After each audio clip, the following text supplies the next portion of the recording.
Hello everyone, welcome to I news. Current film industry ఎలా ఉంది, ఎలాంటి సిచ్యువేషన్స్ ఉన్నాయి, సో వీటన్నిటి గురించి మాట్లాడడానికి స్టూడియోలో మనతో చిట్టిబాబు గారు రెడీగా ఉన్నారు. హలో అండి. నమస్తే, ఎలా ఉన్నారు? గుడ్. సో సార్, మీరు చాలా ఇయర్స్ నుంచి ఇండస్ట్రీలో ఉన్నారు. సో ఫిల్మ్ ఇండస్ట్రీ ఒకప్పటిలాగా ఇప్పుడు లేదు, చాలా చేంజెస్ వచ్చేసాయి. సో మీరు ఓవరాల్ గా చాలా ఫ్యాక్టర్స్ ఉన్నాయి మనం మాట్లాడుకోవడానికి, వన్ ఆన్ వన్ వెళ్దాం. సో ఓవరాల్ గా అసలు ఎలా చూస్తారు, ఇప్పుడు ఫిల్మ్ ఇండస్ట్రీ ఎలా ఉంది? ఇప్పుడు ఫిల్మ్ ఇండస్ట్రీ పెద్ద గ్రోత్ ఉందమ్మా. డిఫరెంట్ గా గతంలోకి నేను 1970లో ఫస్ట్ ఇండస్ట్రీకి ఎంటర్ అయ్యింది. మా సొంత సినిమాకి క్లాప్ కొడుతూ ఎంటర్ అయ్యాను. ఆ రోజు నుంచి ఇప్పటికి చూసుకుంటే 50 సంవత్సరాలు విపరీతమైన డెవలప్మెంట్ ఉంది. ఎంతో డెవలప్మెంట్ టెక్నికల్ కానీ కూడా. కానీ అంత డెవలప్మెంట్ టెక్నికల్ ఇంత డెవలప్ అయిన మన ఇండస్ట్రీలో కంటెంట్ క్రియేషన్లో కొంచెం ఇంకా వెనకబడి ఉన్నామని అనుకోవచ్చు, అని చెప్పచ్చు. అది బాగుంది, కంటెంట్ వస్తున్నాయి, మంచి సినిమాలు వస్తున్నాయి. అట్ ది సేమ్ టైం ఇంకా ఇంత పొటెన్షియాలిటీ ఉన్న తెలుగు ఇండస్ట్రీ ఇవాళ ఆల్మోస్ట్ ఇండియాలో టాప్ ఇండస్ట్రీగా తెలుగు ఇండస్ట్రీ. హిందీని కూడా క్రాస్ చేసి హాలీవుడ్ కూడా, బాలీవుడ్ కూడా క్రాస్ చేసి ఆ స్థాయిలో ఉంది. హాలీవుడ్ స్థాయిలో మనం తీసే డైరెక్టర్లు ఉన్నారు. సో దాన్ని ఇంకా ఒక ఫార్ములా నుంచి బ్రేక్ అయ్యి అప్పుడప్పుడు కొన్ని సినిమాలు వస్తుంటే ఎక్కువ ఫార్ములాలో వస్తుంది, 40 వస్తుంది. అది పోవాలని నా కోరిక. ఎందుకంటే అప్పుడే ఇంత అడ్వాంటేజ్ బిజినెస్ పరంగా, వ్యాపార పరంగా, టెక్నికల్గా ఎంతో, ప్లస్ కంటెంట్ విషయంగా కూడా ప్రపంచం అంతా మన చేతిలో ఉంది వాళ్ళ కదా. ఆ స్థాయిలో గొప్ప గొప్ప contents, creative content, interesting content చేయొచ్చు. కానీ దానికన్నా అందుబాటులో ఉన్న ఈజీగా ఫార్ములాలో తీసేస్తే పోతున్న లెక్కలో ఉంది. అదొకటే బాధాకరం. మిగతా అంతా డెఫినెట్గా ఇండస్ట్రీ ఎంతో గ్రోత్. ఇవాళ మనం 500 కోట్లు 300 కోట్ల సినిమాలు సింపుల్ అయిపోయింది. గతంలో 50 లక్షల సినిమా కోటి సినిమా కోటిలో నేను రైతు భారత్ 92లో తీస్తే 94లో రైతు భారత్ తీస్తే దానికి ఆ రోజు 1,70,00,000 అయింది. అమ్మో, ఇంత 1,75,00,000 పెట్టి కృష్ణ గారు స్టార్ అంత కాస్ట్ అయినప్పుడైతే 1,25,00,000 అయ్యేది. 1,75,00,000 నేను స్టార్ కాస్ట్ ఎక్కువ పెట్టాం, నెంబర్ ఆఫ్ డేస్ షూటింగ్ అవటం, దాంతో అమ్మో 1,75,00,000 ఏమి గుడి ధైర్యం నీకు, ఇలా మాట్లాడారు. రిలీజ్ అయినాక సేవ్ అయ్యాము, కవర్ అయ్యాము, అది వేరే విషయం. బట్ అలాంటిది ఇవాళ 175 కోట్లు 175 కోట్లు సింపుల్ గా అయిపోయింది. చిన్న సినిమా కూడా, చిన్న సినిమా అంటే 5 కోట్లు చిన్న సినిమా. సో ఆ రేంజ్ పెరిగింది. దానికి పెంచి ఖర్చు పెడుతున్నామంటే ఊరినే ఖర్చు పెట్టలేదు, డబ్బు వస్తుందనే ఖర్చు పెడతారు. ఎవరైనా వ్యాపారం, సినిమా ఎంత కళో అంత వ్యాపారం కూడా. ఇవాళ కోట్లకి వెళ్ళిన తర్వాత ఆ కోట్లు వచ్చే అవకాశం ఉంటేనే ఎవరన్నా ఖర్చు పెడతారు.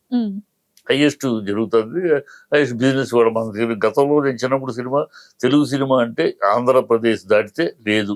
తమిళనాడులో సెలెక్ట్ థియేటర్ అని, రాజకుమారి థియేటర్ అని, Krishna morning shows, select theatre లో కొంచెం రెగ్యులర్ షోస్. కర్ణాటకలో ఆడపదారు మంచి పెద్ద సినిమా, సక్సెస్ అయిన సినిమాలు వెళ్ళి. తమిళనాడు, కేరళలో లేదు, ఇంకెక్కడా లేదు, నార్త్ లో ఎక్కడా లేదు, బాంబేలో లేదు. ఇవాళ ఇండియా మొత్తం ఉంది, విదేశాల్లో ఉంది, అమెరికాలో ఉంది, మారిషస్ లో ఉంది, ఎక్కడికెక్కడికి వెళ్ళిపోతుంది సినిమా ఫీల్డ్. చైనాలో ఆడుతున్నాయి. సో ఆ రేంజ్ కి వెళ్ళటం హ్యాట్స్ ఆఫ్. తెలుగు ఇండస్ట్రీ చాలా ఘనంగా పెరిగింది. ఇంకా కొంచెం కంటెంట్ విషయంలో ఇంకా పెరగాలని నాలాంటి కోరిక. అవును సార్, మీరు చెప్పింది కరెక్టే. ఒకప్పుడుతో కంపేర్ చేస్తే ఇప్పుడు తెలుగు సినిమా అనేది నాట్ జస్ట్ ఇక్కడితోనే ఆగిపోలేదు, ఇండియా వైడ్, వరల్డ్ వైడ్, వేరే కంట్రీస్, చైనా, జపాన్, యుఎస్ లో అన్ని చోట్ల. సో మీరు ఒక పాయింట్ చెప్పారు బడ్జెట్ గురించి. ఇప్పుడు ఒక 300 కోట్ల బడ్జెట్ కూడా చాలా ఈజీగా చెప్పేస్తున్నారు.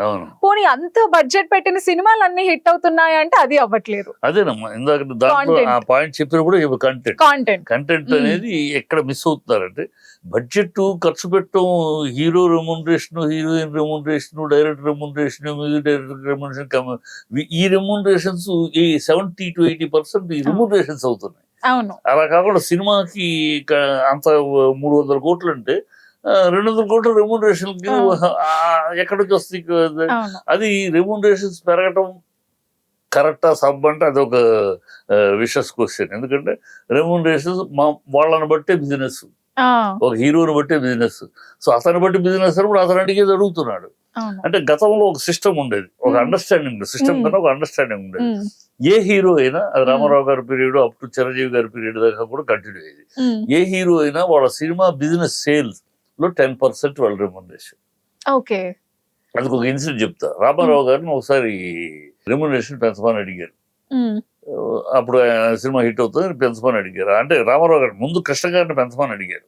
కృష్ణ గారు ఎవరో సినిమానో కదా, మా సినిమానే, భోగిమంటల సినిమాకి మేము భోగిమంటలు అమ్మాయి మూడు మామకి ఇప్పుడు సినిమాకి మేము కరుణానిధి గారి పార్ట్నర్స్ గా తీస్తున్న సినిమాకి రెమ్యునరేషన్ పెంచాల్సిన పరిస్థితి వచ్చింది. వాళ్ళు అంటే కృష్ణ గారు ఏమన్నారంటే, వాళ్ళ తరపు కొంచెం రెమ్యునరేషన్ ఎక్కువ పెడితే, కృష్ణ గారు కాదు కదా మనం పెంచడం కాదు, అన్నగారు రామారావు గారు పెంచితే నాగేశ్వరరావు పెంచుతారు, ఆయన పెంచితే నేను శోభబాబు పెంచుతాం, కృష్ణరాజు పెంచుతే మనంతటా మనం పెంచడం కరెక్ట్ కాదు, ఆయన పెంచుతున్నారు లేదా అని ఆయన దగ్గరికి వెళ్ళారు.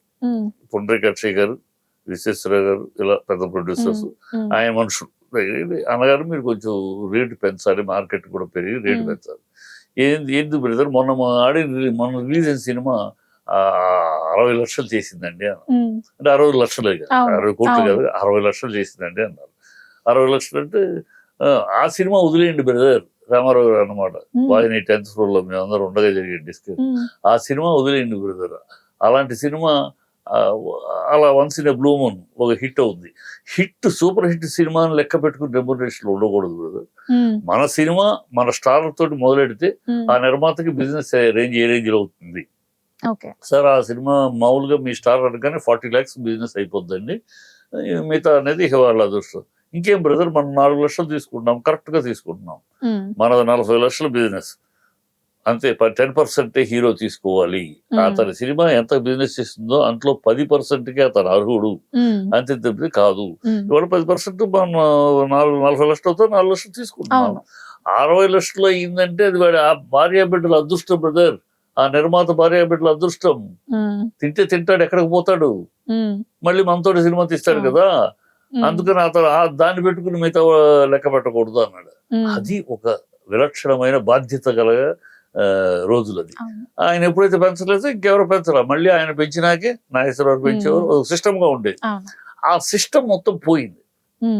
ఆ సిస్టమ్ మొత్తం ఈ గత 2 దశాబ్దాలుగా ఆ సిస్టమ్ పోయింది. హీరోకి బాధ్యత ఏంటి, ఆయన పోయినాయి. ఎవరికి ఇష్టం వచ్చినట్టు వాళ్ళకి, నాకు ఇంత కావాలి, ఈ సినిమా హిట్ అయింది కరెక్ట్ ఇంత కావాలి, మరి ఫ్లాప్ అయితే తగ్గిస్తారా, ఒకసారి పెంచినా తగ్గిస్తారు. సో ఈ ఒక అండర్స్టాండింగ్ ఆఫ్ ఇది పోయింది. అది పోవటం ఒకళ్ళ వల్ల ఒక హీరోనో ఇంకోళ్ళు అర్థం కాదు. సిస్టమ్ పోయినాక అది అందరూ అలాగే, అంతే కదా. ఎవరు ఎందుకు ఎంత అడుగుతున్నారో అర్థం కాదు, ఎవరు ఏ లెక్కలో అడుగుతున్నారో అర్థం కాదు. నేను 300 కోట్ల సినిమా బిజినెస్ చేస్తుందంటే నువ్వు 30 crores అర్హుడివి. అవును, నువ్వు 100 కోట్లు అడిగితే నువ్వు అంటే ఎందుకు చెప్పారంటే రామారావు గారు లెక్క కూడా దానికి క్లారిటీ ఇచ్చాడు ఆయన. ఎందుకు అంటే బ్రదర్, మన 40 లక్షలు చేస్తున్నప్పుడు మనం 4 లక్షలు తీసుకుంటే హీరోయిన్ 1.5-2 తీసుకుంటుంది, క్యారెక్టర్ ఆర్టిస్టులు 75-50 తీసుకుంటారు, మిగతా టెక్నీషియన్ అంతా కలిపి ఒక 35 లక్షలు సినిమా అయిపోతుంది. ఆ 5 లక్షలు వెసులుబాటు ఉంటుంది ప్రొడ్యూసర్ కి, ఒక ఏరియా మిగిలిన ఏమైనా ఒక వెసులుబాటు ఉంటుంది. సో బతికి బట్ట కడతాడు. సక్సెస్ అయింది అనుకోండి అందరికి మంచిది, అతను అదృష్టం భార్య బిడ్డల అదృష్టం తింటాడు, దీంట్లో ఏమో అని చెప్పి లెక్క చెప్పాడు. ఇది విశ్లేషణ. అంటే ఒక బాధ్యత గల కథానాయకులు, బాధ్యత గల నిర్మాతలు, దర్శకులు ఉంటే ఇలాంటి అండర్స్టాండింగ్. ఆ అండర్స్టాండింగ్ ఇప్పుడు మనం హీరో 300 కోట్లు సినిమా, ఒక హీరో సినిమా, అతను 100 కోట్లు తీసుకున్నాడు అడుగు, హీరోయిన్ ఎంత అడుగుద్ది, 20 కోట్లు అడుగుద్ది కదా. కెమెరామెన్ ఎంత అడుగుతాడు, డైరెక్టర్ ఎంత అడుగుతాడు, మ్యూజిక్ డైరెక్టర్ ఎంత అడుగుతాడు, ఇవన్నీ కలిపి ఏమవుతుంది, 200 కోట్లు రెమ్యునరేషన్ కింద వెళ్ళిపోతుంది. పేరుకు 300 కోట్లు ఖర్చు పెట్టి 100 కోట్లే ఖర్చు సినిమా. రెమ్యునరేషన్ అంతా కలిపి 100 కోట్లలోనే మనం ఇంత పెద్ద పేరు మాత్రం ఇంత అనౌన్స్ చేసి అక్కడే తగ్గించి అక్కడ తగ్గి. సామెత ఉంది దీంట్లో ఇండస్ట్రీలో, త్రిబుల్ కి అని. సినిమా మొదలెట్టినప్పుడు ఆ రోజుల్లో అనమాట, త్రిబుల్ కి అని మొదలెట్టినప్పుడు మన సాంగ్స్ అన్ని కాశ్మీర్ లో తీస్తామంటే బ్రహ్మాండంగా అంటాడట. కొన్నాళ్ళు అయిపోయినాక ఫస్ట్ షెడ్యూల్ అయ్యేటప్పటికి ఏమంటే సాంగ్స్ కాశ్మీర్ కాదులేండి కొడైకెనాల్లో తీద్దాము. ఇంకొన్నాళ్ళు ఫైనల్ గా వచ్చేటప్పటికి ఏంటి సార్ కొడైకెనాల్ కాశ్మీర్ కాదు కొడబాకలో తీస్తాం. 3K అన్నమాట. అట్లా ముందు ఒకటి ఎందువల్ల అలా పరిస్థితి వస్తుంది, ఈ నియంత్రణ లేకుండా ఇష్టం Hmm. వచ్చేట్టు Remuneration రెమ్యునరేషన్లు ఇష్టం వచ్చేట్టు Hmm. చేయటాలు, ఇండిసిప్లైన్ ఇది షూటింగ్.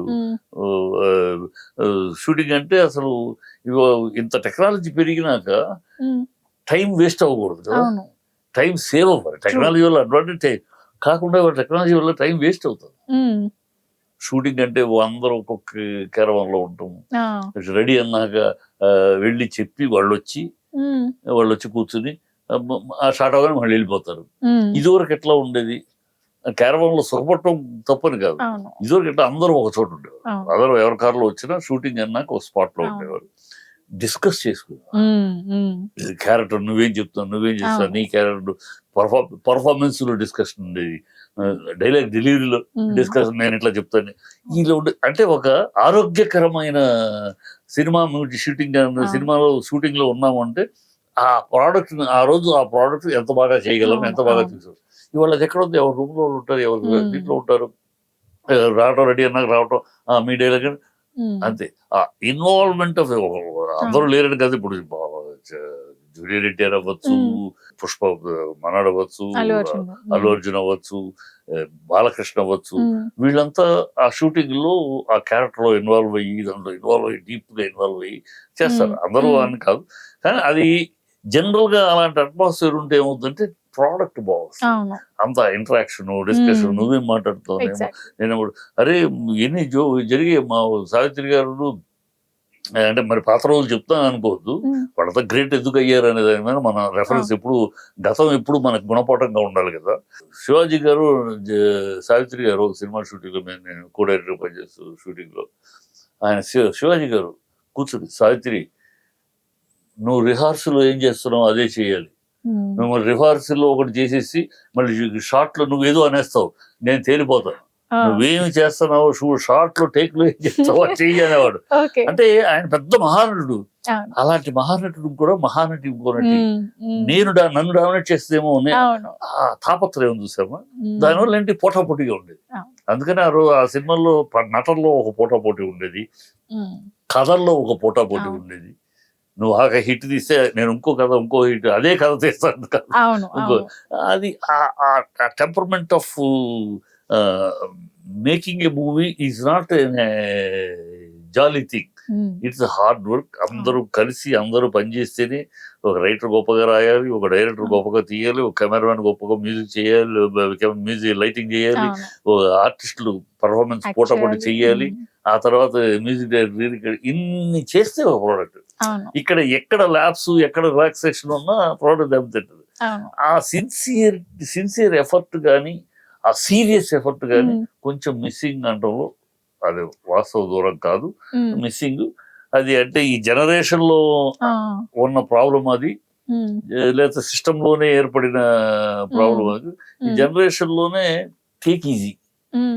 Easy going, Hmm. అన్నిటికీ ఈజీ, అవును. ఈజీగా ఫటాఫట్ డబ్బులు సంపాదించాలి, ఫటాఫట్ Hmm. పేరు సంపాదించాలి, ఫటాఫట్ చేసేయాలి. అవును. దానికి అవసరమైన తపన, ఇండస్ట్రీ Hmm. పడటం అనేది తగ్గింది, లేదనలేము, టోటల్ గా లేదనలేము. Comparatively కంపారిటివ్ లో అప్పటికిప్పటికి అప్పుడేమో అసలు ఒక యజ్ఞం లాగా ఉండేది. అవును. మేము సీతారామరాజు ఓ సినిమా సీతారామరాజు అంటే కురుక్షేత్రం నేను పనిచేసిన సినిమాలో, సీతారామరాజు ఒక యజ్ఞమే. Hmm. ఎక్కడ చింతపల్లి అడవులు, చింతపల్లి అడవుల్లో కాటేజీలు కట్టేసేసి అవును. అక్కడ అందరు ఆర్టిస్టులు తీసుకెళ్లి వాళ్ళకి కావాల్సిన సదుపాయాలు ఏర్పడితే ఎముకలు కొరికే చలి.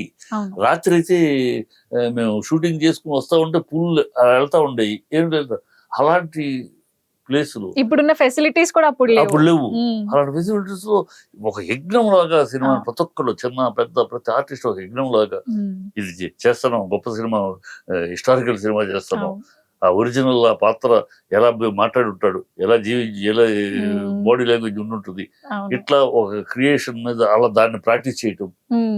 అంత అంత అంత డీప్ గా అవును. ఇన్వాల్వ్మెంట్ అండ్ ఉండేది. Hmm. ఇవాళ అంత డీప్ గా ఇన్వాల్వ్మెంట్ లేదు. అంటే సొసైటీ స్ట్రక్చర్ ఎలా మారిపోయింది, ఈ జనరేషన్ అంతా స్పీడ్ అయిపోవాలి, ఫటాఫట్.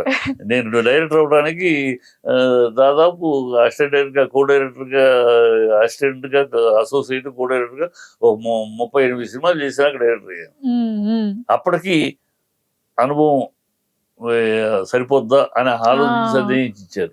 మరి వాళ్ళ 2 సినిమాలు direction is not just taking it. Shots composition is not direction. True. Cast composition అది ఇంగ్లీష్ సినిమాలు చూస్తే composition is how you audience heart, how you touch by your shot or by your dialogue or by your performance. True. అది direction. అదే director అనేవాడు captain అనేది. అది ఇవాళ shot making direction అనే ఫీలింగ్ చాలా మంది ఉన్నారు. కొంతమంది కథ కంటెంట్ మీద తాపత్రయపడే వాళ్ళు ఉన్నారు. అందరినీ ఒక ఘాటిని కట్టడం కాదు చెప్తున్నా. ప్లస్ అండ్ మైనస్ లో ఉన్న ప్లస్ అంత బాగుంటే అంత పెరుగు ఎదుగుతూ ఉంటే, మైనస్ లో కొన్ని ఉన్నాయి. ఈ కొంచెం ఇంకా అది పోయింది అనుకోండి, మన ఇండస్ట్రీని ఇంకెవరు టచ్ చేయలేరు. హాలీవుడ్ మళ్ళీ హాలీవుడ్ టచ్ చేసే స్థాయికి వెళ్ళిపోతాం. మన దగ్గర అంత టెక్నిక్, ఒక సుకుమార్ అవ్వచ్చు, ఒక రాజమౌళి అవ్వచ్చు, మహత్తరమైన మైండ్ సెట్స్ ఉన్న డైరెక్టర్స్ ఉన్నారు. ఎక్కడికైనా వెళ్ళగలరు, ఎంత ఏమైనా సాధించగలరు అనే స్థాయి, స్టామినా ఉన్న డైరెక్టర్ ఉన్నారు. సో అది ఈ కొంచెం సిన్సియరిటీ, డిసిప్లైన్, ఇండస్ట్రీ మీద బాధ్యత అనేది కొంచెం ఇంకా అది పెరిగింది అనుకోమా, నన్ను can touch Indian Telugu industry. అది చాలా బాగా చెప్పారు సార్. డైరెక్షన్ అంటే it's not just about taking shots, audience heart ని ఎంత బాగా టచ్ చేస్తాం త్రూ అవర్ పర్ఫార్మెన్స్ కానీ, స్టోరీ టెల్లింగ్ లో కానీ. అంతే. ఆయన ఒక great director, international world best directors లో కురసావా ఆయన ఒక మాట అన్నాడు, the man who cheats the audience more is the great director.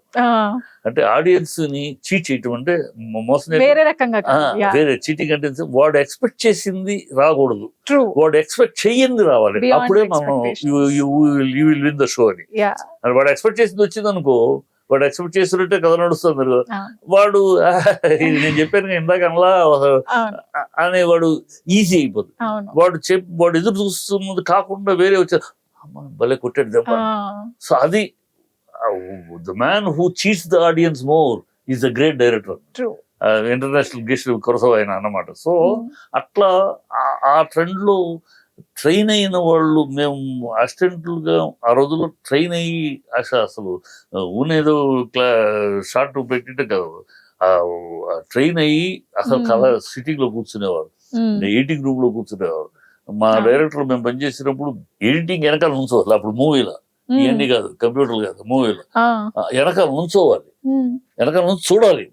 ఆయన చెప్తాడు, ఎడిటర్ కట్ చేస్తాడు కూడా అని, కానీ మమ్మల్ని చూడమన్నారు. మాకేమో చిన్నప్పుడు ఆయన చేసుకుంటారు, మనం ఎందుకు వెనకాల నుంచోమనేవారు. నుంచుని కాళ్ళని పుట్టాయి, అయినా సరే నుంచోళ్ళు మార్చేస్తా ఉంటాడు, చూస్తాడు. ఆ తర్వాత సాయంకాలం అయిపోయినాక అడిగేవాడు ఆయన, ఇప్పుడు ఆ షాట్ ఎందుకు అక్కడ కట్ చేసాను చెప్పరా అని అడిగేవాడు. ఎందుకు అక్కడ కట్ చేసాం, ముందే చేయొచ్చు కదా, ఎందుకు అక్కడ కట్ చేసాం చెప్పు అనేవారు. అలా ఆయన ప్రశ్నలు అడిగేటప్పుడు కానీ బుర్ర అమ్మనేమో, మనం ఊరే చూసాం కానీ దాన్ని అర్థం చేసుకోలేదు. అది అప్పుడు అన్నాడు ఆయన, every director should be have editor sense. Editor కావక్కర్లా, ఎడిటర్ సెన్స్ కావాలి. Every director should be a writer కావక్కర్లా, రైటర్ సెన్స్ కావాలి. Every director must be no music director అవ్వక్కర్లా, మ్యూజిక్ సెన్స్ ఉండాలి. అందుకనే క్యాప్టెన్ ఆఫ్ ది షిప్ ఉన్నారు. వీడికి అన్ని రంగాల మీద అవగాహన ఉండాలి, పరిపక్వత, ప్రవేశం ఉండాలి, ప్రావీణ్యత ఉండక్కర్లా, ప్రవేశం ఉండాలి. ఒక రైటర్ తోటి రాయించుకోవాలంటే ఏమి కావాలో చెప్పగలిగే ఇది నీకు కావాలి, నాలెడ్జ్. కెమెరామెన్ ఒక షార్ట్ చెప్తున్నావు అంటే నీకేం కావాలి, ఫోర్ గ్రౌండ్ ఏం కావాలి, వెనకాల ఏం కావాలి, ఎందుకు కంపోజిషన్ కావాలి, నువ్వు చెప్పావు అనుకో, కెమెరామెన్ ఇంకా బెటర్ గా చేస్తాడు. నాకు ఇలాంటి వీళ్ళిద్దరు కావాలండి ఫ్రేమ్ లో అంటే పెడతాడు. ఈ ఇద్దరులో పర్పస్ ఇదండి. ఈ ఫోర్ గ్రౌండ్ లో అయితే ఎక్స్ప్రెషన్స్ ఎక్కువ నేను రిజిస్టర్ చేయాలి, బ్యాక్గ్రౌండ్ లో అతను వాకింగ్, అతని మూమెంట్స్ ఉండాలి రెండు. అంటే అప్పుడు అతను ఏ లెన్స్ పెడితే ఇది బాగా ఫోకస్ అవుద్ది, అది బాగా అవుద్ది అనేది కెమెరా బ్రెయిన్ ఉపయోగిస్తాడు. So this is the way మేము నేర్చుకున్నాం, మాకు నేర్చిన. ఇప్పుడు అదేమి లేదు, ఇప్పుడు టేక్ ఇట్ ఈజ్ అయిపోయింది, కెమెరాలో తీసేస్తున్నారు, వీడియోలో తీసేస్తున్నారు. షార్ట్ కనపడితే ఇంత పెద్దగా కనపడితే చాలా అన్నట్టు ఉంటుంది. దాని పర్పస్, ఒక టాప్ యాంగిల్ ఎందుకు పెట్టాలి, ఒక ట్రాలీ ఎందుకు వేయాలి, ఉన్న ఐటమ్ కాదు, ఉన్న సెట్ రివీల్ చేయడం కోసం ఒక్కొక్కసారి టాప్ యాంగిల్ ఎందుకు పెడతాము. ఆ రోజులు లేవు, ఇప్పుడు టాప్ యాంగిల్ అన్ని పెట్టేస్తున్నా. అప్పుడు టాప్ యాంగిల్ తీయాలంటే పైనుంచి ఏలాడి తీసేవారు కెమెరా, ఒక ప్లాంక్ కట్టి ప్లాంక్ మీద కెమెరా పడుకుని అతన్ని బ్లాంక్ కట్టేసేసి అతని చేతిలో కెమెరా పెట్టి పైన దీని మీద కట్టేసి అలా దింపుతూ ఉంటే దిగి టాప్ యాంగిల్. అది తిరగాలంటే ఆయన కట్టేసేది కాలం తిప్పితే తిరిగి గోడన్నీ వచ్చేసింది. అంటే ఆ రోజుల్లో బ్రెయిన్ అప్లై చేసి ఓ ప్రొడ్యూసర్ ఒకసారి నాతో ఒక సినిమా, నేను డైరెక్ట్ చేసే సినిమా, నేను ఒక సెట్ అడిగా, నాకు ఇలా సెట్ కావాలండి, రూమ్ లో సాంగ్ కిటికీ అన్ని సాంగ్ కావాలి, దానికి సెట్ కావాలి, ఇలా కావాలి సెట్ అని అడిగాను. సరే అతను బడ్జెట్ వేసేసి ప్రొడ్యూసర్ గారికి కావాలి. ప్రొడ్యూసర్ గారు నన్ను పిలిచి, చిట్టి నీ ఐడియా బాగుంది కానీ నా బడ్జెట్ సెట్ కాదు, నువ్వు ఐడియా బాగుందని నాకు కొనేవాడు ఎవడు ₹1 ఎక్కువ ఇచ్చుకోనడు, నా మార్క్ ఇది ఈ సినిమాకి రేట్ ఇంతే, నేను ఏదో ఐడియా బాగుందని నేను ఖర్చు పెట్టాను బాబు, ఐడియా నాకు ₹1 ఎక్కువ ఉన్నట్టు ఇవ్వడు. మా హీరోకి ఈ మార్కెట్కి ఇంతే ఉంది కనుక అది నాకు వర్కౌట్ అవ్వదు సార్. నాకేమో ఫస్ట్ పిక్చర్ పైగా మనసులో ఫస్ట్ పిక్చర్ కోరికలు ఉంటాయి కదా, ఏదో ఎంతో ఆలోచించుకుని చెప్పాను, ఇది వద్దంటున్నారు, లేదని నాకు అట్టిపచ్చు కావాలని నేను కొంచెం బాధగా మాట్లాడాను. నాకు ఇట్లా చేస్తే ఎట్లా నా ఐడియాలను ఒక్క మాట అన్నాడు. ఆ మాట నా జీవితంలో గుణపడటం ఇప్పటికీ నేను చాలా మంది నా దగ్గర పనిచేసిన కృష్ణవంశీ కానీ అందరికి కూడా చెప్పిన శివనాగేశ్వరులు అందరికీ ఇదే మాట చెప్పాను. ఒక్కటే అన్నాడు, ఆర్టిస్టుల్ని వాళ్ళ ఫేస్ వాల్యూ కోసం పెట్టుకుంటాం చిట్టి, టెక్నీషియన్స్ని వాళ్ళ బ్రెయిన్ వాల్యూ కోసం పెట్టుకుంటాం. నువ్వు నా డబ్బు ఖర్చు పెట్టి నాది గొప్ప ఐడియా అని చెప్పద్దు, నీ బ్రెయిన్ ఖర్చు పెట్టి మంచి నీకు ఇది కావాలి, ఇలా కావాలి, ఇది నీ బ్రెయిన్ ఖర్చు పెట్టు, దీన్ని ఇంకో రకంగా నీ బ్రెయిన్ తోటి ఇంకెట్లా ఇదే ఇంపాక్ట్ వచ్చేటట్టు ఏం చేయాలో ఆలోచించు. నీ బ్రెయిన్ ఖర్చు పెట్టున్నా, డబ్బులు ఖర్చు పెట్టి డబ్బులు ఖర్చు పెట్టి చెప్పంటే మూలన్న ముసలమ్మ తెస్తుంది. నువ్వెందుకు టెక్నీషియన్ గా ఎంత ఎక్స్పీరియన్స్ పనిచేసావా, అన్ని సినిమాలు పనిచేసేందుకు? సో నీ బ్రెయిన్ ఖర్చు పెట్టు, నా సినిమాని బడ్జెట్లో చెయ్యి, అంతేగాని నీకు అది కావాలి ఇది కావాలి కొండ మీద కోతి కావాలంటే నా బడ్జెట్ అక్కడ కొనద్దు. కొనేవాడు ఒక రేంజ్, 10 పైసలు ఎక్కువ, 10 రూపాయలు ఎక్కువ పెడతాడేమో కానీ 100 రూపాయలు ఎక్కువ పెట్టాడు కదా. ఆ మాట నా మైండ్లో అలాగే అరదు పనిచేసింది. ఇమ్మీడియట్గా ఒక్క రోజు టైం ఉండని నెక్స్ట్ ఇంకోటి ఆలోచించుకుని త్వరగా చెప్పాను. ఆయన లిమిట్లో వర్కౌట్ అయ్యేటట్టు చేసాం. అది అంటే ఇవాళ టెక్నీషియన్స్ ప్రతి వాళ్ళు కూడా ఆలోచించాల్సింది, ప్రతి టెక్నీషియన్ కూడా, ఎవరు చిన్న పెద్ద ఎవరైనా సరే, మనం టెక్నీషియన్స్ని మనని నిర్మాత కోట్లు ఇచ్చే లక్షలు ఇచ్చి పెట్టుకునేది మన బ్రెయిన్ మీద విలువతోటి, ఆర్టిస్టులకి ఇచ్చేది వాళ్ళ ఫేస్ని బట్టి, వాళ్ళకి ఫేస్ ప్రజల్లో వాళ్ళకి ఫేస్ ఉన్న గ్లామర్ని బట్టి, దాన్ని బట్టి వాళ్ళకి డబ్బులు ఇస్తున్నారు. మనకి మన బ్రెయిన్ బట్టి, మన తెలివితేటలను బట్టి మనము అది దృష్టిలో పెట్టుకుని ప్రొడ్యూసర్ని బతికించుకుంటామే మన మార్గం, కానీ మనం బతికి ప్రొడ్యూసర్ ఏమైపోతే పోనీ అనే పద్ధతి కరెక్ట్ కాదు. ప్రతి టెక్నీషియన్, ప్రతి ఆర్టిస్టు ఆలోచించుకోవాల్సిన విషయం. వాళ్ళ అది ఆరంభంలో మీ గోల్డెన్ ఎరా, అందుకని ఆ రోజులు నాకు అప్ టు చిరంజీవి పీరియడ్ దాకా గోల్డెన్ ఎరా అనే మాట ఎందుకు వచ్చిందంటే, ఇది ఇంత బాధ్యతగా ఉండేది ఇండస్ట్రీ. లైట్ మ్యాన్ కాడ నుంచి డైరెక్టర్ దాకా, జూనియర్ ఆర్టిస్ట్ నుంచి హీరో దాకా ఈ బాధ్యతతో ఉండేది. సినిమా ఇది బతికితే మనం బతుకుతాం, ఈ ప్రొడ్యూసర్ బతికితే మనం బతుకుతాం. ఇప్పుడు ఇలాంటి ప్రొడ్యూసర్లకు 20 మంది ఉంటే ఇండస్ట్రీ మొత్తం బతుకుతుంది. ఇది ఇప్పుడు ఏమైందంటే, వాడంటే నన్ను చూసి వ్యాపారం చేయడం, నా పేరు పెట్టుకుని వాడు వ్యాపారం చేయడానికి వస్తున్నాడు. ప్రొడ్యూసర్ వ్యాపారం చేయడానికి వస్తున్నాడు కనుక వ్యాపారం చేసుకుంటున్నా, నా పేరు వస్తుంది చేసుకుంటున్నాడు. అతని గురించి నాకేంటి, నాకు అతనికి వస్తే ఇస్తాడా, ఈ యాటిట్యూడ్ ఉందమ్మా.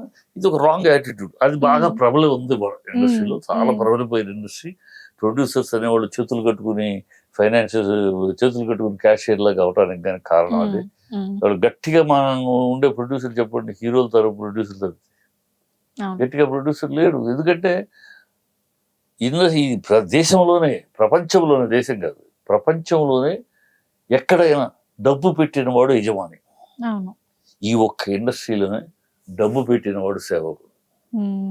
డబ్బు పెట్టే ప్రొడ్యూసర్ అందరికీ దండాలు పెట్టాలి, అందరికీ చేతులు కట్టుకోవాలి. మిగతా ఇండస్ట్రీలో డబ్బు పెట్టినవాడు కింగ్, అంతే కదా. ఇక్కడ డబ్బు పెట్టేవాడు అందరికీ సెల్యూట్ చేయాలి, లేకపోతే మునిగిపోతాడేమో అని. అంటే అలా తయారైపోయింది. అది మారాలి, మారుంది, బాధ్యత రావాలి. అంటే ప్రొడ్యూసర్ ఎందుకంటే మీరు గత చరిత్ర మొత్తం 50-70 ఏళ్ళ చరిత్ర తీసుకుంటే మొన్నటి దాకా 20 సంవత్సరాలు, ఒక దశాబ్దం కింద దాకా ఒక 20 సంస్థలు, నిర్మాణ సంస్థలు రెగ్యులర్గా ఉండేవమ్మా. వరుసగా 20 సంవత్సరాలు పని రాజేంద్ర అవ్వచ్చు, రామానాయుడు గారు అవ్వచ్చు, క్రాంతి కుమార్ గారు అవ్వచ్చు, వడ్డీ రమేష్ అవ్వచ్చు, నవభారత్ అవ్వచ్చు, సంయుక్త ఇలా ఒక 20 సంస్థలు రెగ్యులర్గా వాళ్ళ పని సినిమా చేయటమే.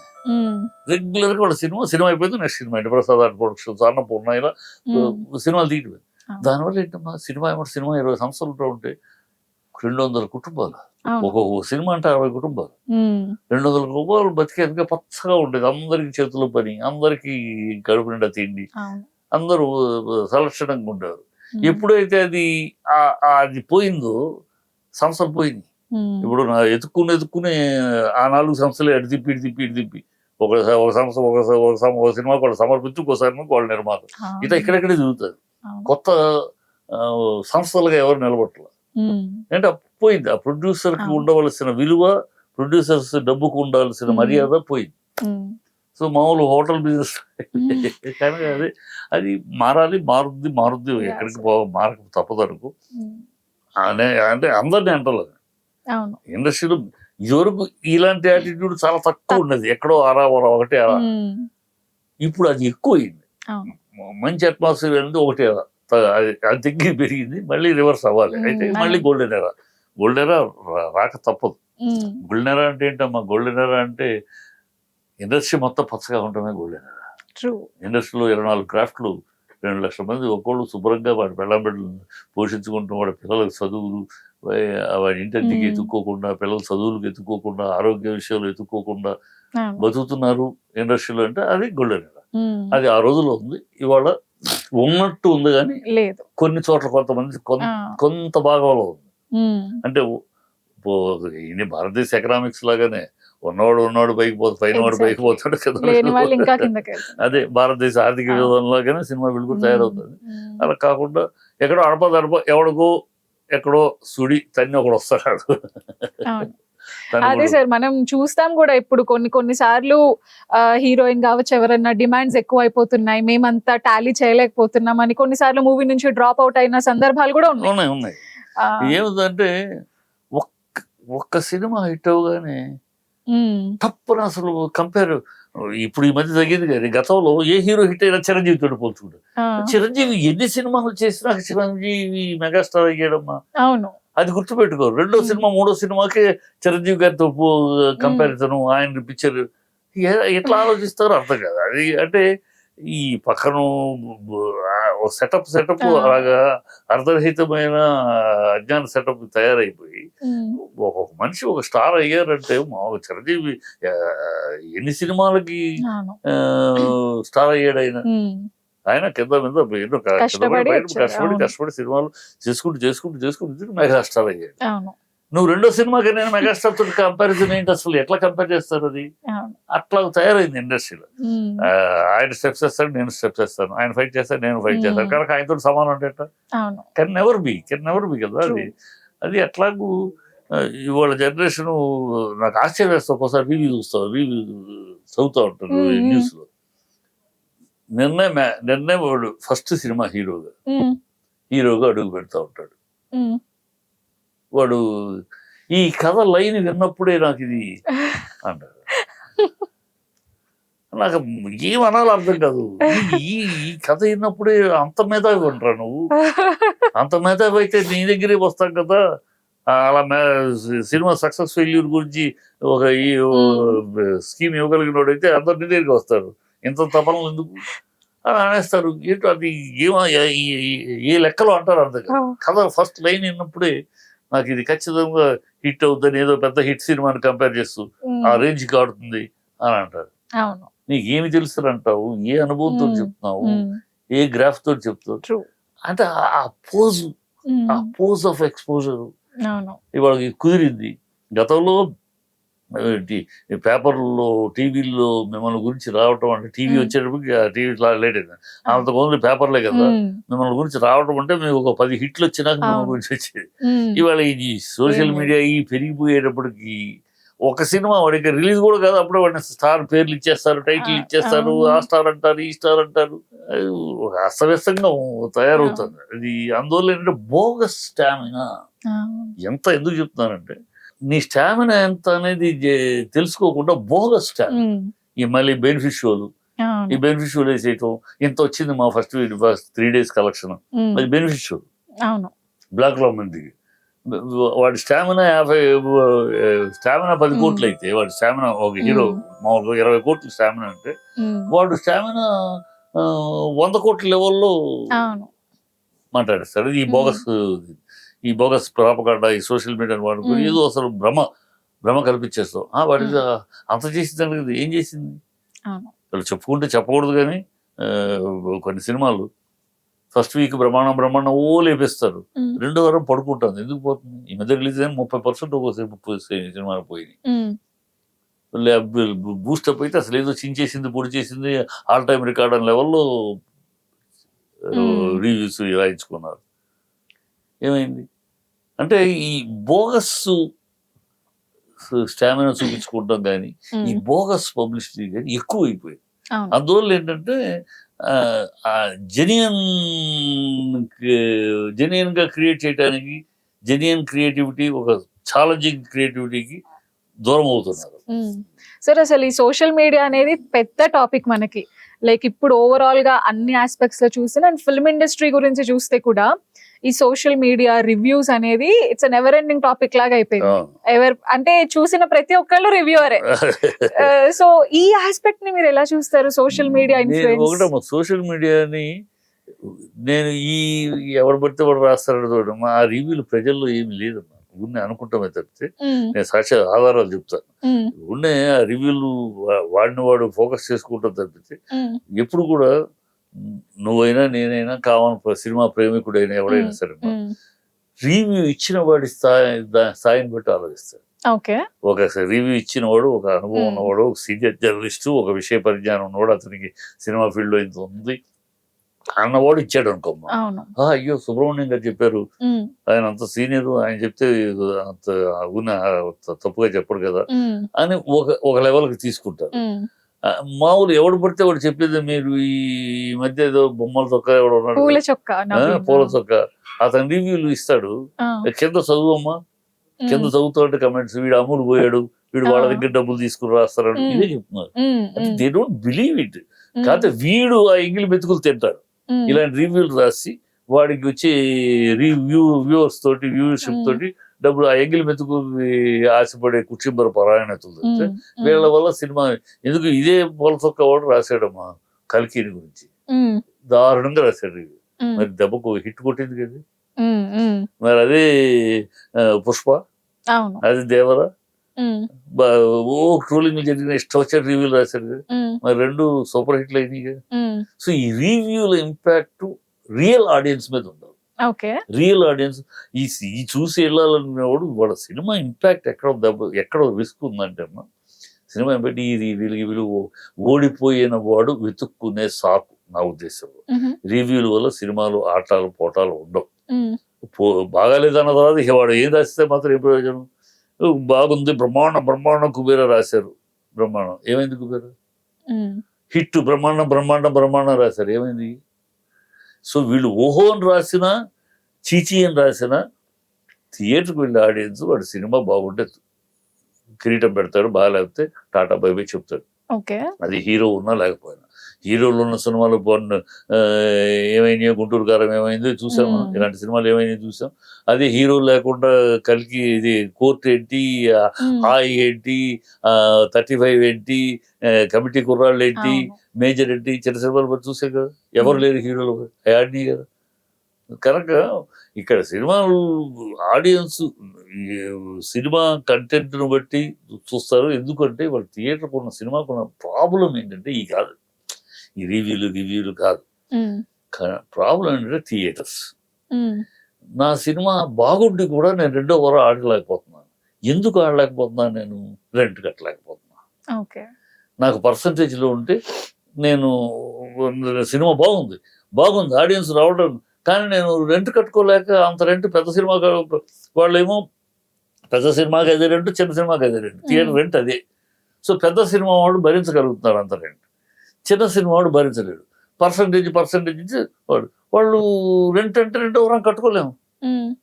అంత రెంట్ కట్టుకుంటే నాకు వర్కౌట్ అవుతుంది కదా. సో పర్సంటేజ్ అదే జరుగుతుంది. 15 సంవత్సరాలుగా జరుగుతుంది. పర్సంటేజ్కి రావాలి, చిన్న సినిమాలు బతకాలంటే పర్సంటేజ్ కావాలి. పర్సంటేజ్ వస్తే చిన్న సినిమాలు బ్రహ్మాండంగా మంచి కంటెంట్ తోటి ఇంకా వస్తారు, బతికి బట్ట కడితే.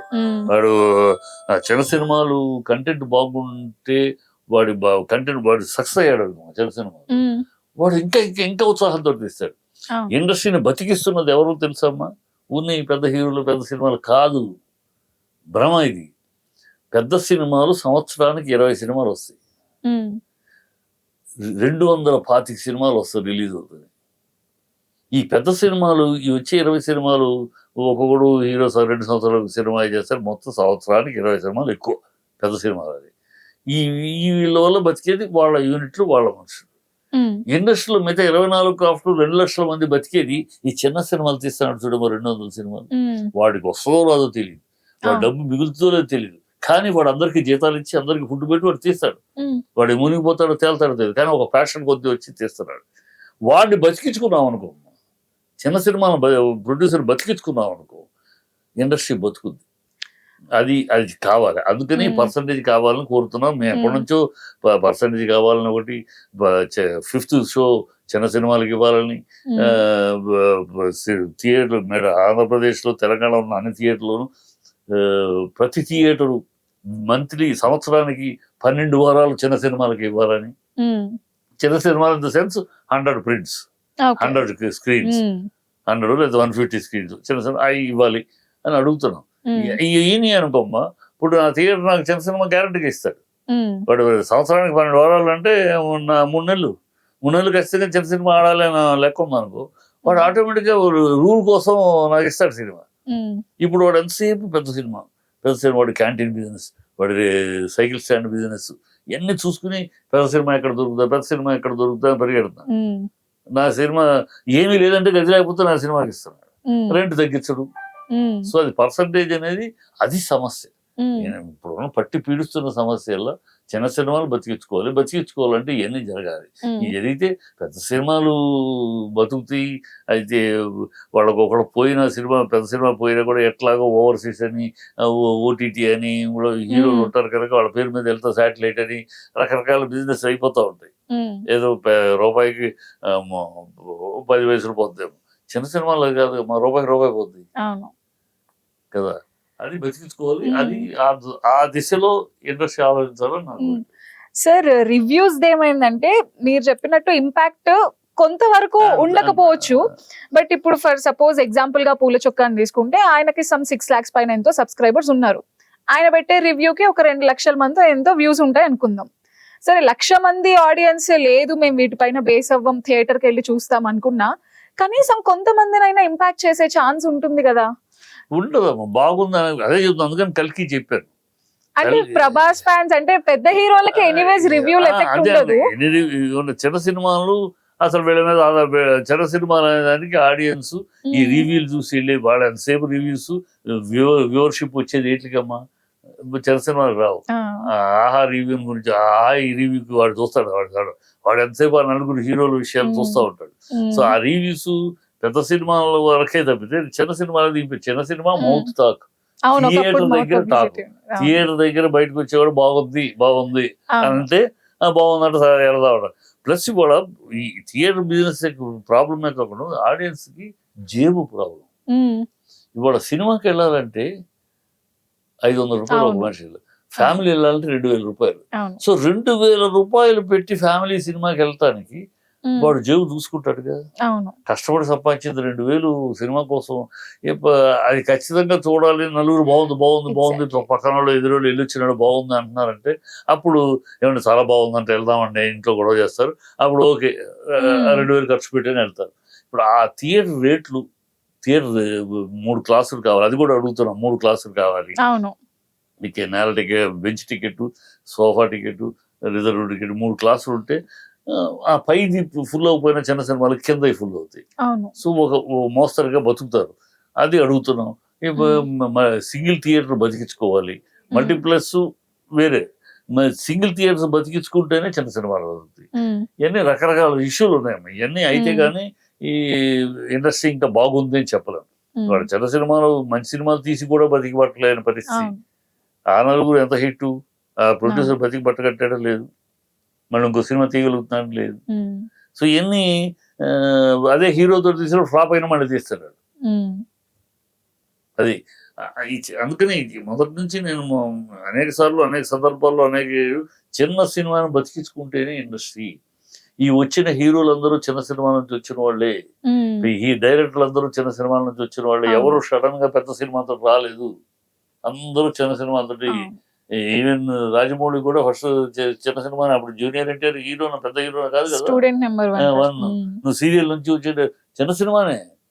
అక్కడ నుంచి ఒక్కొక్కరు పెద్దలు అయింది. కోదండరావు రెడ్డి అవ్వచ్చు, రాఘవేంద్రరావు, జ్యోతి ఆమె కదా రాఘవేంద్రరావు, సంధ్య కోదండరామరెడ్డి, కోడి రామకృష్ణ, వాళ్ళన్న త్రివిక్రమ్, ఎవరైనా సరే ఎనీ టాప్ డైరెక్టర్ ఆనాటి నుంచి ఈనాటి దగ్గర దాసరి గారు కానీ ఎవరైనా సరే, they started with small movie. ఆర్టిస్టులు, హీరోలు, హీరోయిన్లు, డైరెక్టర్లు అక్కడ నుంచి స్టార్ట్ అయ్యారు, పెరిగారు. అంటే మనకు తొలి అడుగైన, తొలి ద్వారమైన చిన్న సినిమాని బతికించుకోవాలి కదా. దాన్ని మనం వచ్చేసాక తలుపు మూసేసుకుందాం అనుకుంటే కదా. అది చిన్న సినిమా యొక్క బతుకు బాగుపడినప్పుడు ఇండస్ట్రీ మళ్ళీ స్వర్గధామం అవుద్ది, మళ్ళీ గోల్డెన్ ఎరా అవుద్ది. అదే నా విశ్వాసం. ఆ రోజు కోసం నేను చూశాను. I have enjoyed the golden era period. నేను కో డైరెక్టర్గా, అసిస్టెంట్ డైరెక్టర్గా, కో డైరెక్టర్గా, డైరెక్టర్గా ఐ హ్యావ్ ఎంజాయిడ్ ఆ గోల్డెన్ ఎరా అని. ఎందుకన్నారు? ఆ కోఆపరేషన్ ఏంటి, ఆ అండర్స్టాండింగ్ ఏంటి, ఆ తపన ఏంటి, ఆ టెక్నీషియన్స్ కానీ, డైరెక్టర్స్ కానీ, ఒక్కొక్కరు ఆర్టిస్ట్ అని ఎంత తపన పడితే గొప్ప గొప్ప సినిమాలు వచ్చినాయి. నా అదృష్టం గొప్ప గొప్ప సినిమాలు పనిచేశాను. ఒక దేవుడు చేసి మనుషులు అవ్వచ్చు, ఒక కురుక్షేత్రం అవ్వచ్చు, అల్లూరు సీతారామరాజు అవ్వచ్చు, పాడిపండ్లో ఇలా గొప్ప గొప్ప సింహాసనం అవ్వచ్చు, ఇలా గొప్ప గొప్ప సినిమాలు. అంటే మా నాన్నగారు పెద్ద రైటర్ అవటం వల్ల ఇవన్నీ ఆయన రాసిన సినిమాలు 14 ఉంటాం, అట్లా గొప్ప సినిమాలు పనిచేసావు, చూసాం. అంత గొప్ప సినిమాలు ఎంత యునైటెడ్ ఎఫర్ట్లు జరిగాయి. ఇవాళ తీగల మాట్లాగు అన్నంత అనుమానాలు, అంత కోఆపరేషన్, అంత అండర్స్టాండింగ్ ఒక్కొక్క టెక్నీషియన్ కానీ. అంటే ఆ సినిమాని మనం ఈ సినిమా చేస్తున్నామంటే ఇది మన సినిమా కొట్టాలి అని ఒక డైరెక్టర్ గా, ప్రొడ్యూసర్ కూడా కదా, ప్రతి ఆర్టిస్ట్ ఉంది. ఆ క్యారెక్టర్ అలా చేయాలి. ఆ ఎఫెక్ట్ అనేది కొంచెం మిస్ అవుతుంది. అది రావాలి, మళ్ళీ రావాలి, వస్తుందని ఆశిస్తున్నాను. అవును సార్, మీరు చెప్పినట్టు చిన్న సినిమాలు అనేవి చాలా ఇంపార్టెంట్. ఒకప్పుడు ఏంటంటే మౌత్ పబ్లిసిటీ ఉండేది, పోస్టర్స్ ఉండేవి చక్కగా. సో ఇప్పుడు ఏంటంటే ఒక ఫస్ట్ షో ఇట్లా రిలీజ్ అయ్యి బయటకు రాగానే థియేటర్ బయట చెప్పేస్తున్నారు పబ్లిక్ టాక్ అని. అందులో ఎంతవరకు జెన్యున్, ఎంతవరకు పెయిడ్ ఉంటాయో కూడా మనకు తెలియదు. సో ఇవాళ కొత్త కదమ్మా, పేర్లు మారినాయి తప్పిదమ్మా. ఆ రోజులు రివ్యూలు ఉన్నాయి. ఈ ముందు మాట్లాడేవాడు ఆ రోజుల్లో డేగా రాధాకృష్ణ అని, కాగడా శర్మ అని ఉండేవారు కొంతమంది జర్నలిస్టులు. ఆ రోజుల్లో టీవీలు లేవు, టీవీలు ఈ సోషల్ మీడియా లేదు, కాకపోతే పేపర్లు. డేగా రాధాకృష్ణ నెల్లూరు నుంచి, ఆయన కాగడా శర్మ ఛానల్ వచ్చి ముందు ఇంకా వాళ్ళు బ్లాక్ మెయిల్ కూడా చేసేవారు. డబ్బులు ఇవ్వమని, ప్రొడ్యూసర్ కవర్ ఇవ్వకపోతే మేము నెగిటివ్ రాస్తాం. ఆ డేగా రాధాకృష్ణ ఒక కార్డు, లెటర్, మా పోస్ట్ కార్డు ఉంటుంది కదా, పోస్ట్ కార్డు మీద పోస్ట్ చేసేవాడు అందరికి. డబ్బులు ఇవ్వకపోతే ఆ డబ్బులు అడుగుతాడు, ఇస్తే ఓకే, ఇవ్వకపోతే ఈ సినిమా చూసేవాడికి వాడి కర్మానం ఇంకోటి ఇలా రాసేవాడు. బట్ వాళ్ళు రాసేవారు కానీ సినిమా బాగుంటే ఆడేది, బాగాలైతే అప్పుడు రామారావు గారి సినిమాలు కానీ, కృష్ణ గారి సినిమాలు, బాగాలేని సినిమాలు, శ్రవణ్ బాబు సినిమాలు పోయినాయి. బాగుంటే అప్పటికి ఇప్పటికి ఇప్పుడు కూడా ఆడియన్స్, సినిమా ప్రేమికుడు ఈ రివ్యూలను బట్టి రాడమ్మా. 1%, 2%. సినిమా ప్రేమికుడు వాడు సినిమా చూడాలి, ఆ థియేటర్ లో కూర్చొని చూడాలి, ఇంట్లో కూర్చొని చూడటానికి కూడా ఇష్టపడ్డాడు. కూర్చొని ఎదురు సీటుని తన్నుకుంటూ, నవ్వుతూ కేకలేస్తూ చూస్తే వాడు ఎంజాయ్మెంట్. ఆ ఎంజాయ్మెంట్ వాడు ఇంట్లో కూర్చొని చూడలేడు. తప్పని పరిస్థితుల్లో వాడి జేబు బరువు అయిపోతుంది కనుక, సినిమా థియేటర్కి వెళ్ళి చూడాలంటే బరువు అయిపోతుంది కనుక, అందుకనే ఓటీటీ కోసం చూస్తున్నాడు. అందుకోసం మంచి టాక్ ఉంటే చూద్దాం, లేకపోతే తర్వాత ఓటీటీకి వచ్చేస్తుంది అని ఎదురు చూస్తున్నాడు. అంతేతో సినిమా ప్రేక్షకుడు ఎప్పుడు థియేటర్లో చూసి ఎంజాయ్ చేసి వాడి సొంత నిర్ణయమే. వాడు బాగుంది అంటే వాడు బాగుంది అనుకుంటానే చూస్తాడు. అప్పుడు ఈజీ. ఎన్నో ఉన్నాయమ్మా, చెప్పు డీటెయిల్గా మాట్లాడుకుంటే. ఇంకా మనం ఎవరిని పోగొట్టుకున్నాం, ఈ తప్పు ఎవరిదో కాదు, మన ఇండస్ట్రీదే. ఎవరిని పోగొట్టుకున్నాం, మన ఆడియన్స్ని ప్రేక్షక దేవుళ్ళు అంటున్నాం. ఎవరు ఆ దేవుళ్ళు? ఆ దేవుళ్ళు ఎవరు? హై క్లాస్ దేవుడు వాళ్ళు, దేవుళ్ళు కాదమ్మా. ప్రేక్షక దేవుళ్ళు వాళ్ళు కాదు, హై క్లాస్ థియేటర్ వాళ్ళు. వాళ్ళు వారానికో వర్షానికో ఇప్పుడు ఒక సినిమా చూస్తారు, లేకపోతే ఇంట్లో చూస్తారు. వాళ్ళు థియేటర్కి వచ్చి ఒక పండగలాగా ఒక సినిమా రిలీజ్ పండగ వాళ్ళు ఉండరు. వచ్చేవాడు ఎవడు? అమాలీలు, కూలీలు, రైలు రిక్షా కార్మికులు, ఈ ఇంటి దగ్గర పనిచేసే పనిచేసే ఆ పని పనిచేసేవాడు. 50,000 ఇవాళ రోజులు 50,000 జీతం ఉన్నవాడు అంతే, వాళ్ళు సినిమాకి వచ్చేవాళ్ళు. మిగతా వాళ్ళంతా ₹1,00,000 జీతం ఉన్నాడు కూడా వాడు సినిమా థియేటర్ బాగా థియేటర్లో చూస్తేనే ఇది అంటే రాడు. 50,000 వీళ్ళు ఆ రోజులు గతంలో ప్రతి ఆదివారం సినిమాకి వెళ్ళేవారు. ఇవాళ ఈ లేబర్ అయితే పొద్దునే సాయంకాలం దాకా కష్టపడి పనిచేసి ఒక ₹500 కూలీ తీసుకుని ₹100 సినిమా, ₹100 90 ml కొట్టేసేసి మిగతా 500 ఇంట్లో ఇచ్చి అలా వాడు గడుపుతాడు. వాడు ఇవాళ ఒకరోజు సినిమాకి వెళ్ళాలంటే ఆ 800 అయిపోతుంది. ఎగ్జాక్ట్లీ. సో వాడు అక్కడ ఆగిపోతున్నాడు. వారానికి ఒక సినిమా. సో రోజు చూసే లేబర్ ఈ మాసు వారానికి ఒక సినిమా పరిమితం అయ్యారు.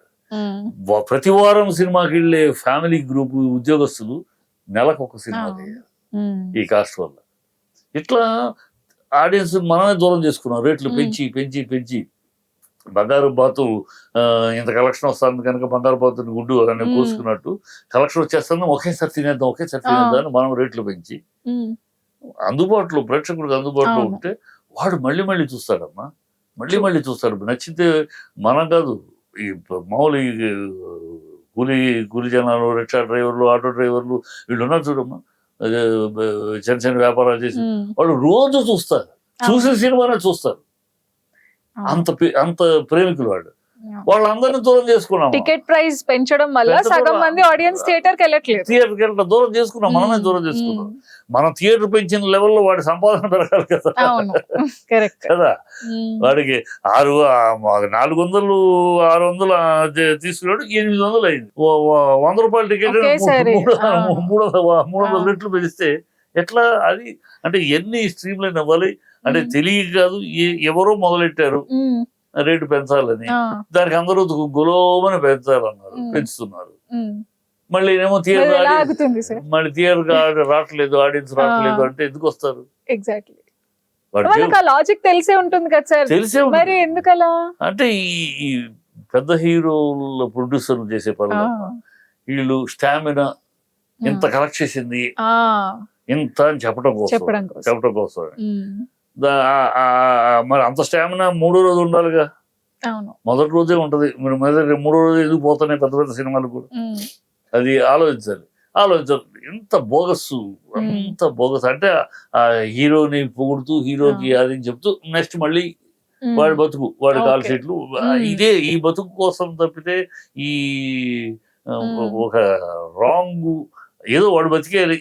ఎలా అయితే మనకు ఏదో రకంగా వీడియో రేట్లు పెంచుతాడు, వీడియో ఇస్తాడు, ఒక హిట్ అవగానే కాల్ షీట్ల కోసం వీడియో వెళ్ళి మీరు యువర్ వర్త్ ఫర్ 50 crores బాబు, మీరు 20 కోట్లు ఏంటి అని వీడియో అంటాడు. వీళ్ళకి బాధ్యత లేని వాళ్ళు, బాధ్యత అందుకనే కంపెనీలు పోతున్నాయి ఉండట్లా. బాధ్యత గల ప్రొడ్యూసర్, ఒక ప్యాషన్ తోటి 60 సినిమాలు తీసే ప్రొడ్యూసర్, ఒకళ్ళకి ఎంత టేస్ట్ తోటి, ఒక ప్యాషన్ తోటి, ఒక కళ. సినిమా ఇండస్ట్రీ ఒక్కటే, సరస్వతి లక్ష్మి కలిసి ప్రయాణం చేసింది ఇండస్ట్రీ ఒకటే. మిగతా అన్ని చోట్ల, మిగతా ఏ ఇండస్ట్రీ అయినా లక్ష్మి ఉంటే డబ్బులు ఉంటే చాలు. కొన్ని ఇండస్ట్రీలు విద్యాలయాలు సరస్వతి ఉంటే చాలు. బట్ ఇక్కడ ఒక్కటే సరస్వతి కావాలి, లక్ష్మి కావాలి. ఈ ఇద్దరు కలిసి ప్రయాణం చేసి ఇండస్ట్రీ ఏదన్నా ఈ ప్రపంచంలో ఉందంటే అది సినిమా ఉంటుంది. ఆ ధ్యాస మనకు ఉండాలి. సినిమా మనం అది ఆ ధ్యాస లేని వాళ్ళు, ఆ సరస్వతి విలువ లేని వాళ్ళు ఎక్కువ వచ్చేసారు. ఇంకా లక్ష్మికి సరస్వతి తేడా ఏంటి తెలుసమ్మా? లక్ష్మి ఇవాళ వస్తుంది, రేపు పోతుంది, మళ్ళీ నీ దగ్గరికి వస్తుంది. కానీ సరస్వతి సరస్వతి ఒకసారి వెళ్ళిందంటే నీ నుంచి రాదు ఇంకా. 7 తరాల తలకిందులు తపస్సు చేసిన నీ ఇంటి అడుగు పెట్టదు సరస్వతి. ఒకసారి సరస్వతి నీ ఇల్లు దాటి వెళ్ళిందంటే 7 తరాలు తలకిందులు తపస్సు చేసిన నీ ఇంటి అడుగు పెట్టదు. అది తేడా సరస్వతి లక్ష్మి. అలాంటి సరస్వతిని పోగొట్టుకుంటున్నాం. Saraswati in the sense script content అది. ఆ సరస్వతిని గౌరవించకుండా, సరస్వతికి విలువ ఇవ్వకుండా, కేవలం లక్ష్మికి విలువ ఇచ్చి చేయటం వల్ల ఇలాంటి.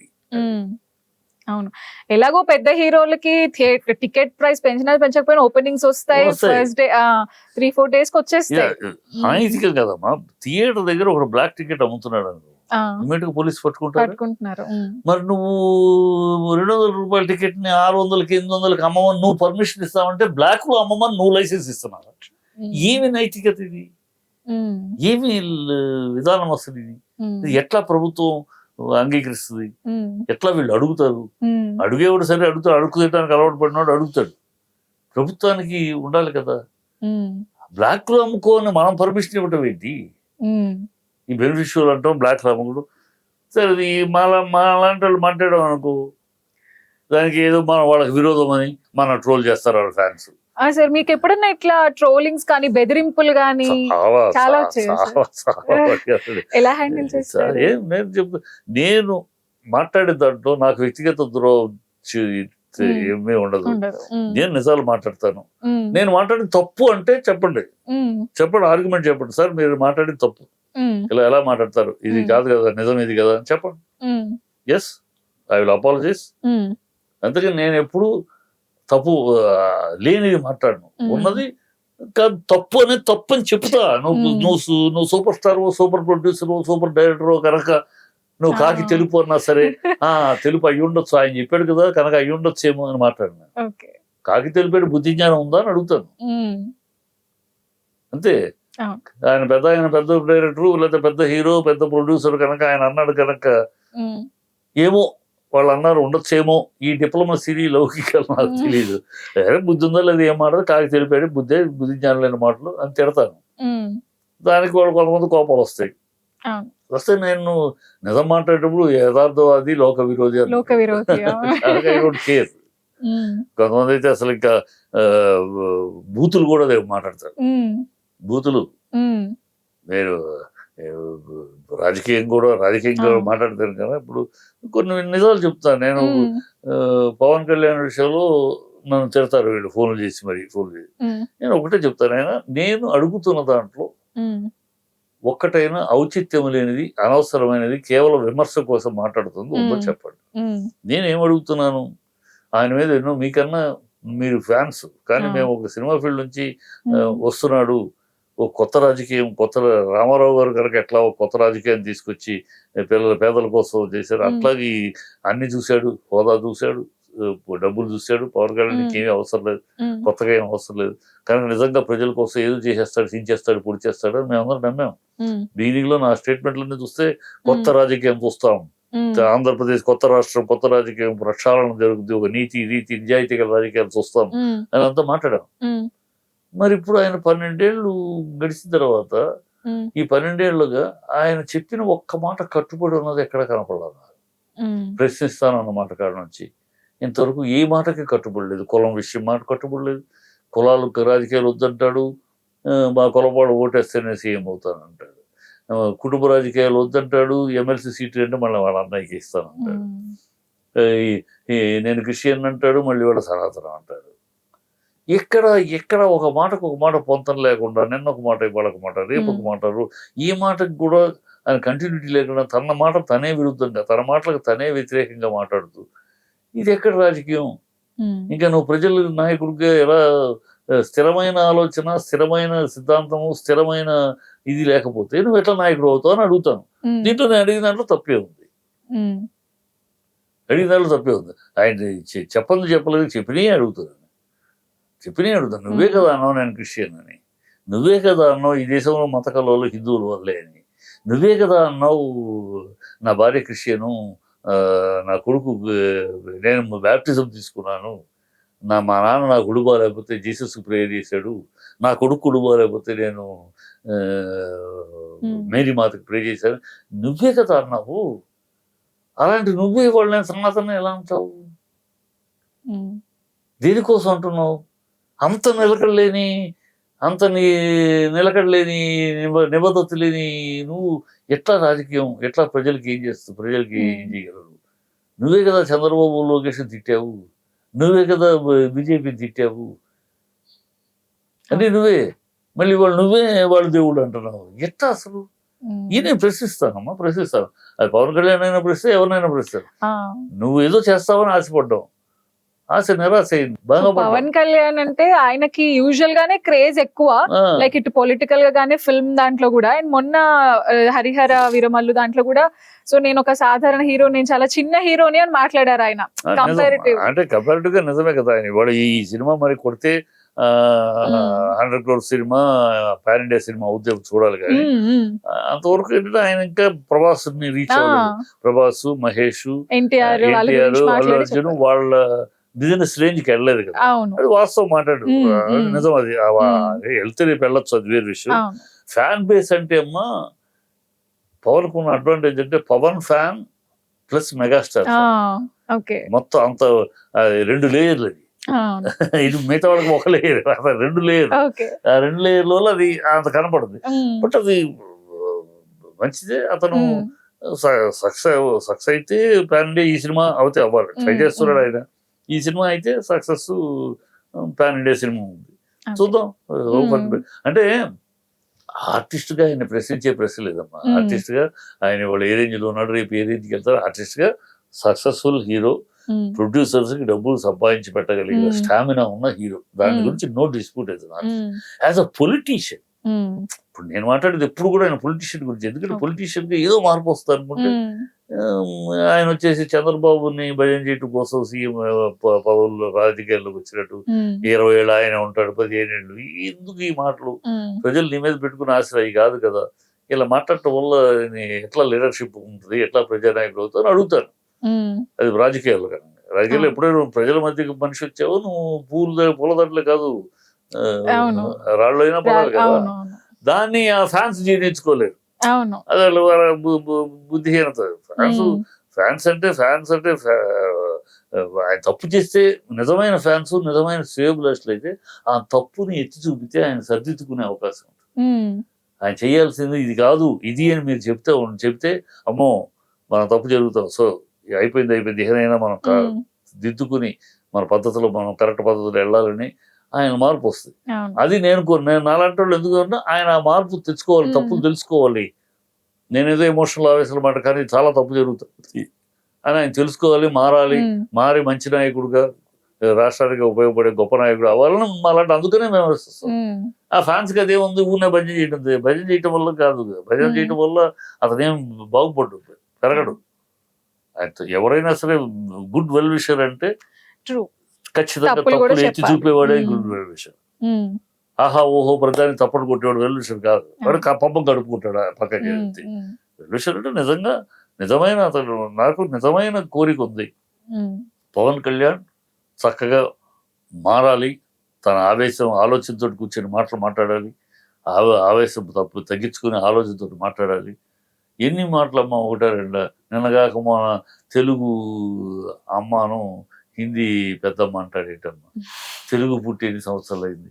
7,000 సంవత్సరాల క్రితం తెలుగు పుడితే 2,000 సంవత్సరాల క్రితం హిందీ పుట్టింది. ఎట్లా తెలుగు అంటే హిందీలో అక్కడ నార్త్ ఇప్పుడు బీజేపీ తోటి వాళ్ళతోటి బంధం ఏర్పరచుకోవడం కోసం మాతృభాష ఎంత తక్కువ చేస్తావా? ప్రాచీన హోదా మన తెలుగు భాషకు ఎప్పుడూ వచ్చింది, తమిళకు మొన్న వచ్చింది, తమిళకు మనకన్నా ముందు వచ్చింది. సారి మంది 7,000 సంవత్సరాల క్రితం భాష, అది 2,000 సంవత్సరాలు హిందీ వచ్చి దానికి వంతపాడి అది పెద్దమ్మ మన చిన్నమ్మ వాటి మరి అంటే అడగమమ్మా. ఏమో ఇలాంటి మాటలు మాట్లాడద్దు పవన్. నేను అజ్ఞాని అనుకుంటారు, అర్ధజ్ఞాని అనుకుంటారు, మాట్లాడద్దు. ఏదైనా మాట్లాడు, ఇలాంటి విషయాలు మాట్లాడు, కొంచెం స్టడీ చేసి ఏది కరెక్ట్ ఏంటి స్టడీ చేసి మాట్లాడే. అప్పటికప్పుడు ఆవేశాలు మాట్లాడిస్తే కరెక్ట్ కాదు. ఏం నాలాంటి వాళ్ళ కోరికట అది అలవర్చుకోవాలి పవన్. ఎప్పటికప్పుడు ఆ టయానికి వచ్చేది మాట్లాడటం కాదు. అరే ఈ మాట మాట్లాడదాం, నిన్నేం మాట్లాడాం మనం, అది ప్రజల మనసులో ఉంటుంది. దాన్ని ఇవాళ కాంట్రడిక్షన్ గా మనం ఇవాళ మాట్లాడితే నవ్వుకుంటారు ప్రజలు. ఇవన్నీ ఆయన దృష్టిలోకి రావాలి. అని చేస్తున్న తప్పులేంటి అని తెలుసుకోవాలి. ఇది భజన పరుల యొక్క మాటలో పడిపోయి తను చేసిందంతా గొప్ప అనుకోకూడదు.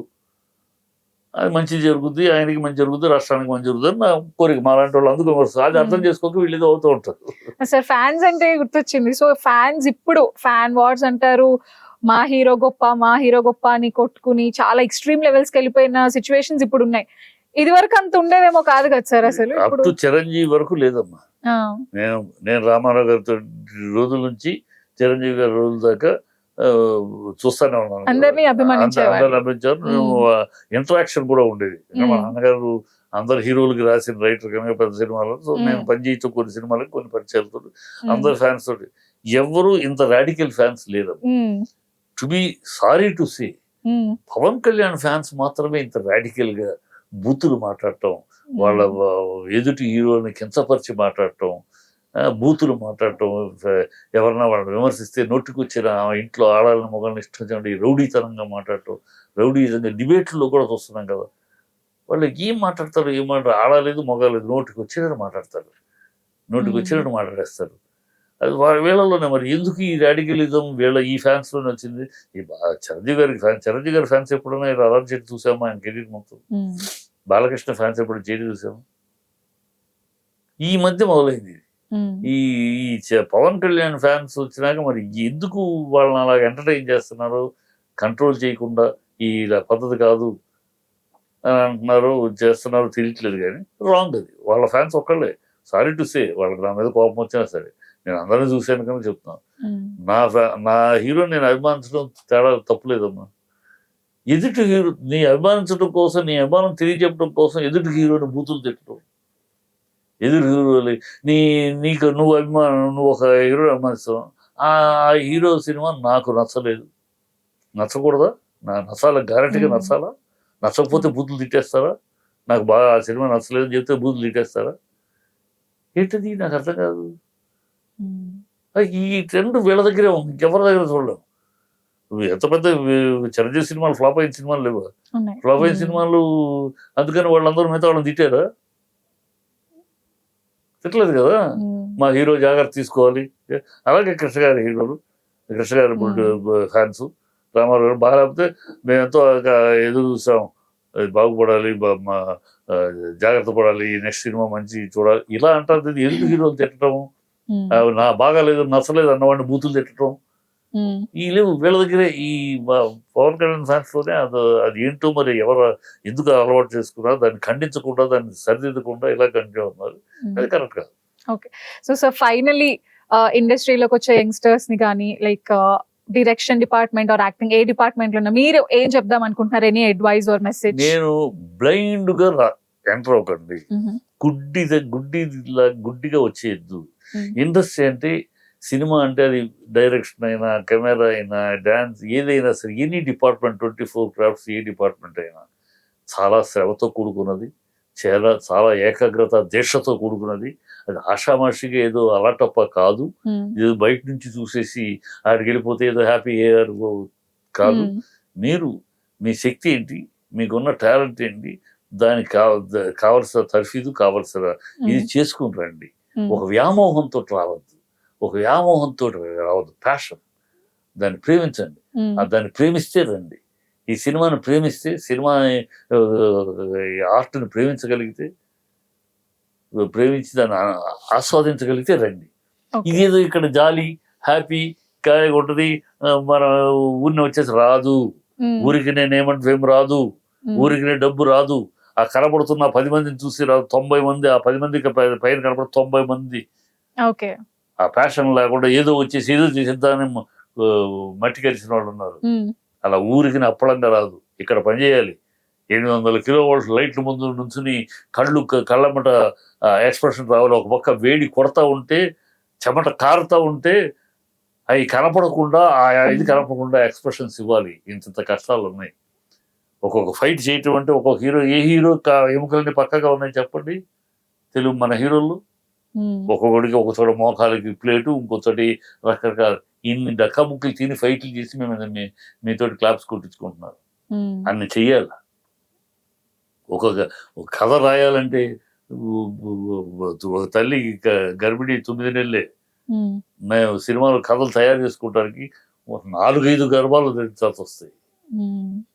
ఈ సినిమా అంటే ఈ పాయింట్ ఆడియన్స్ కు నచ్చుతుంది అని నేను నమ్ముతాను, అలా ఆలోచిస్తా. అంతేకాదు ఈ పాయింట్ ఆడియన్స్ కి నచ్చుతుంది నేను ఎక్స్పెక్ట్ చేసి వాడికి నచ్చుతుంది ఎక్స్పెక్ట్ చేసి నా ఎక్స్పెక్టేషన్. ఇది రివర్స్ అయితే పోయింది. ఎవడు గ్యారంటీ ఇవ్వగలడు? ఇది నచ్చుద్దని అనుకుంటా, వాడు నచ్చకపోతే అయిపోయింది, నా పని పోయిందా. So we're creating expecting something. Audience mind ని మేము ఊహించుకుని వీడికి ఇది నచ్చుతుంది అని మేము రాసుకుంటూ ఉంటాం.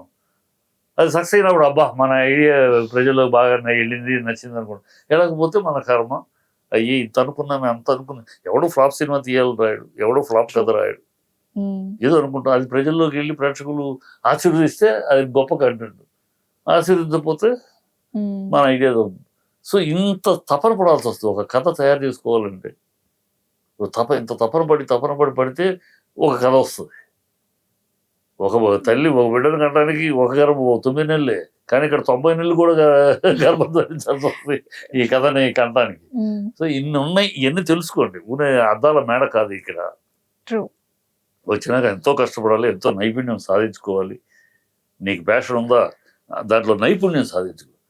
వచ్చేసేసి దిగ్గానే నీకు రెడ్ కార్పెట్ ఉండదు ఇక్కడ. ఎంతో కష్టం, అదృష్టం ఉండొచ్చు. అదృష్టం అనేది కొంతమంది ఏమీ లేకుండా అవ్వలేదు అన్నాడు, 100కి 1 కోటికి ఏమీ లేకుండా కూడా అదృష్టంతో టప్ అని లెగుస్తారు. అది ఒకడు వాడిని నమ్ముకుని జీవితాలు కాదు. ఒకడు ఉంటాడు ఎవడో ఒకడు, అందరికీ కాదు కదా. గుమ్మడికాయ అంత టాలెంట్ కోట అంటాడు, గుమ్మడికాయ అంత టాలెంట్తో పాటు ఉల్లిపాయ అంత ఆవగించంత అదృష్టం కూడా కాదు.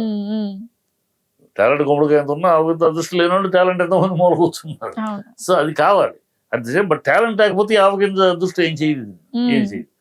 గుమ్మడికాయ అంత టాలెంట్ ఉంటే ఆవగింజ అదృష్టం వచ్చినా ఆ టాలెంట్ అలా వెళ్తుంది. సో ఇది తెలుసుకోండి, కష్టపడాలి. సినిమా ఫీల్డ్ అంటే సుఖంగా జాలీగా కాళ్ళ మీద కాలేసుకుని పంచపక్ష పరిమాణాలతో రెడ్ కార్పెట్ తోటి ఉంటుంది కాదు. ఇక్కడ అనేక ముళ్ళు ఉంటాయి, అనే మోకాళ్ళు దేక్కుపోతాయి.